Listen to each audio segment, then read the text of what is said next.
tay nó tặng hả? Tôi tặng rồi. Tôi chỉ tặng.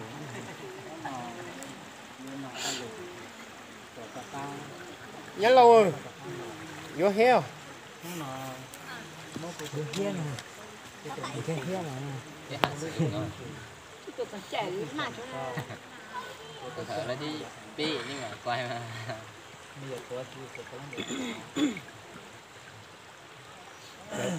Thôi bé cái cháu đây phải dẹp sĩ ra.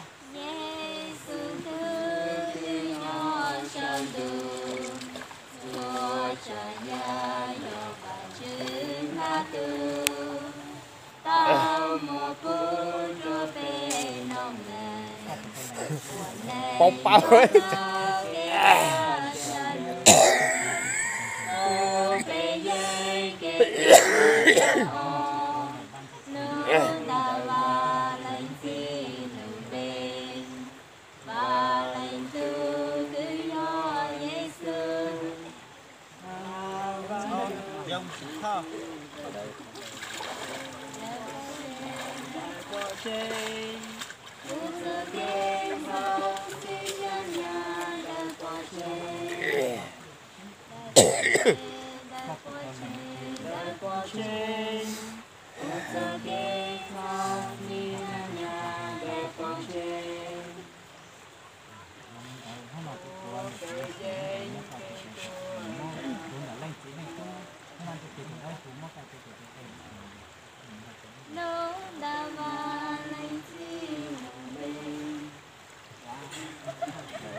Dạ, mới làm con chợ đây đấy, phải ha.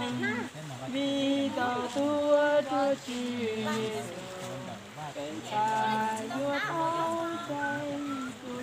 Chắc có thể chúa ở nó sắp đến là một số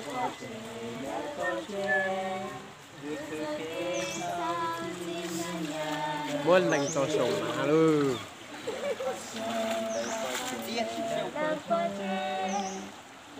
một bên là một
cây trái trâu để lo hạt ta yêu tao tôi để cho nàng tao tôi Giêsu ta lấy lo tao thay người cha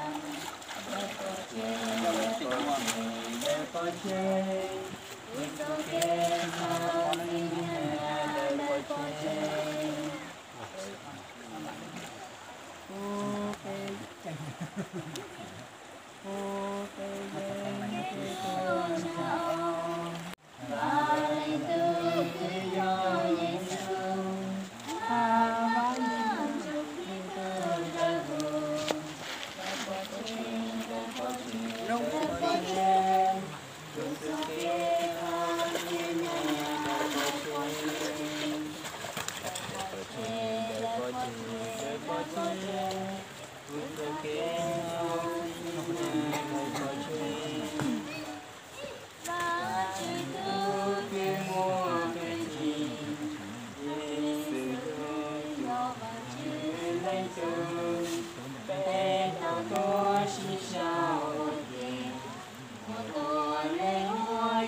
có bắn gì cây trái trâu để lo hạt ta yêu tao tôi chúc vì cái sâu la vì tao tôi cho Chúa Giêsu tại sao lấy lo tao trái Chúa cha đời có chuyện đời có chuyện Hãy subscribe cho kênh Ghiền Mì Gõ để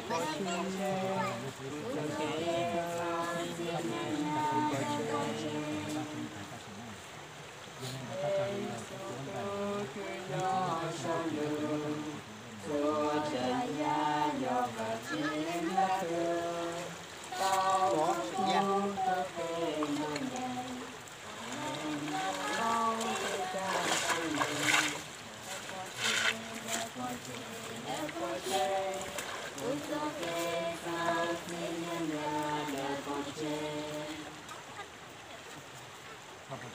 ôi tóc con dầu